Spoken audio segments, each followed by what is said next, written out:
as you can see, I came straight from work.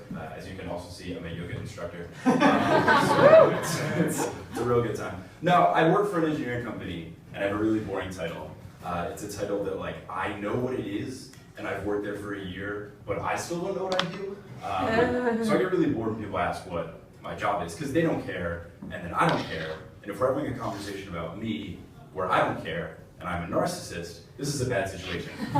So I've just started lying about my job to people. I just make up fun professions, and it's way better. So my favorite one that I do is I tell people that I work in research and development for Taco Bell.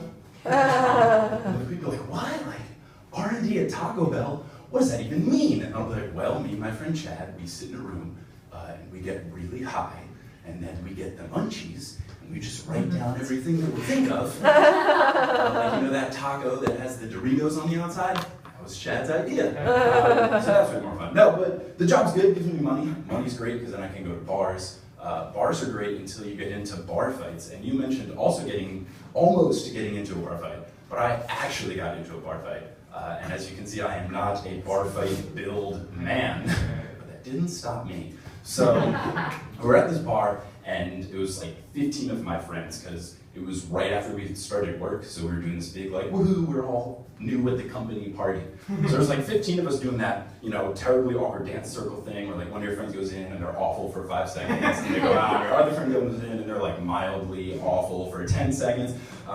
And it was all of us, and then these 3 super drunk people that we didn't know. And one guy gets in, and he's taking a really long time dancing, which normally would be okay, except Teach Me How to Dougie was playing, and I know how to Dougie, and I really like breaking down stereotypes and teaching people how to do things, so I really wanted to go in and teach the world how to Dougie, and he was getting in the way. So he was there for like a good minute, which is way too long, especially when he was just super drunk doing white guy moves, because like white guys are already awful at dancing, like the worst ever.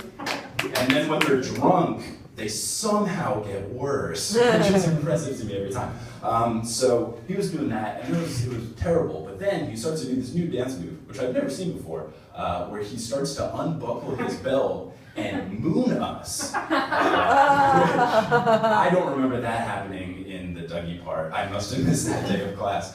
But he starts to do that, and I was like, I'm not a fan of this. And he was right near me, so I was like, I'm really not a fan of this. So I push him away, and he gets really mad, like I interrupted his awesome dance move. And he like goes like this, and gives me a real like dirty look, and then reaches his hand back really slowly.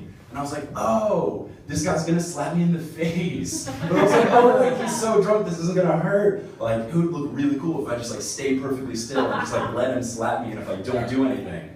So I did exactly that, and that's how I won the bar fight. Because I just stood there, he slapped him in the face, I laugh at him, and then fortunately, since I had 15 of my friends surrounding me, it was a pretty good advantage, because one of my friends, Andrew, who's very large and muscular, he grabs me and puts me in the like, hold me back pose, and my friend Tim, who's even larger than Andrew, puts the other guy in like a headlock, and then a bouncer at the bar, who's even larger than my larger friend, comes over and just like hits the dude up by his shirt collar, and then just like places him outside of the bar. But the highlight of the whole thing was that the DJ, we were right by him, he like kills the music when this happens, and then grabs the microphone, and then he just goes, well, fuck that guy, and then drops the bass. And it was the greatest thing that's ever happened to me. So yeah, that's how I'm 1-0 in career bar fights.